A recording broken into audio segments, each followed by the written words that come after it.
है मसीह का प्यारा वचन, ये है वचन प्यारा। परमेश्वर के धन्य नाम की महिमा हो। प्रभात मनन के सत्र 2496 में आप सभी का बड़े प्रेम के साथ स्वागत करता हूं। आइए आज के मनन के लिए हम पढ़ते हैं पत्रस की दूसरी पत्री 3 अध्याय पद 1 और 2। हे प्रियो, अब मैं तुम्हें यह दूसरी पत्री लिखता हूं और दोनों में सुधि दिलाकर तुम्हारे शुद्ध मन को भारता हूं कि तुम उन बातों को जो पवित्र भविष्यद्वक्ताओं ने पहले से कही है और प्रभु और उद्धारकर्ता की उस आज्ञा को स्मरण करो जो तुम्हारे प्रेरितों के द्वारा दी गई। पत्रस की दूसरी पत्री का अंतिम अध्याय मसीह विश्वासियों की धन्य आशा को याद दिलाने वाला महत्वपूर्ण एक अध्याय है। झूठी शिक्षाएं लोगों के अंदर संसार को प्रिय जानने के लिए जब प्रेरित करती है, वचन की सही शिक्षा संसार से दूर रहने, अनंतकालीन स्वर्गीय जीवन की धन्य आशा में जीवन बिताने के लिए विश्वासियों को प्रेरित करती है। पत्रस अपनी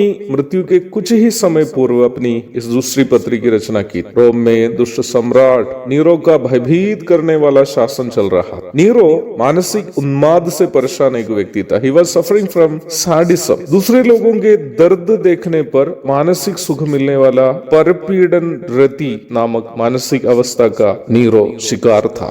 बचपन में उसकी माँ उसके मांग के अनुसार तितलियों की देह से सुई घुसाकर डोरी से माला बनवाकर उसको देती थी। निम्न माला पहनना उसका पसंदीदा खेल था। जब वह सम्राट बना, एक दिन अपनी माँ को ही वह नंगा करवाकर राज दरबार में सबके सामने खड़ा करवा दिया। मसीहियों को सताना केवल मसीह मार्ग के प्रति विरोध के ही कारण वह नहीं करता था, जबकि कमजोर लोगों को सताने से को मिलने वाला क्रूर आनंद के कारण भी वह ऐसा करता था। मैं इन बातें इसलिए आपके साथ साझा कर रहा था ताकि आप ये समझे कि उस समय के मसीह विश्वासी कितने भयानक माहौल में मसीह के लिए खड़े रह गए। एक प्रेरित होने के कारण और उस समय के विश्वासियों के आत्मिक नेता के रूप में भी उन विश्वासियों के दुखों में सहभागी होना पत्रस अपना दायित्व अवश्य समझता था। अपनी दूसरी पत्री के अंतिम अध्याय की ओर जब आता है, पत्रस पुनः विश्वासियों को ये याद दिला रहा है कि वचन की सही शिक्षा में स्थिर रहे। वचन की सही शिक्षा का परिचय वो यहाँ इस प्रकार देता है। वो सही शिक्षा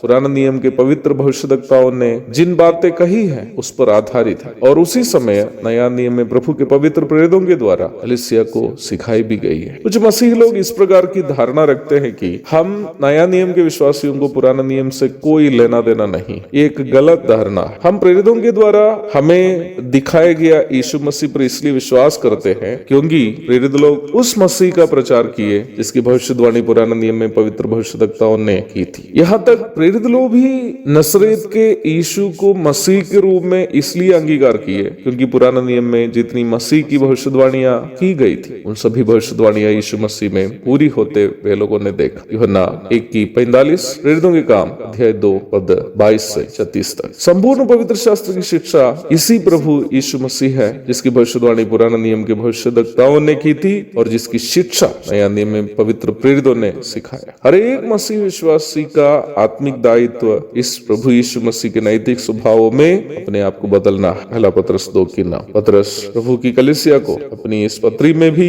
यही सच्चाई वरन दिला रहा है कि हम मसीह विश्वासी अपने आप को प्रभु यीशु मसीह के आत्मिक स्वभावों में अपने आप को बदले। एक और शुभ दिन की धन्य कामनाओं के साथ आज के मनन में समाप्त करता हूँ। प्रभु आप सबको आशीष दे। आमीन।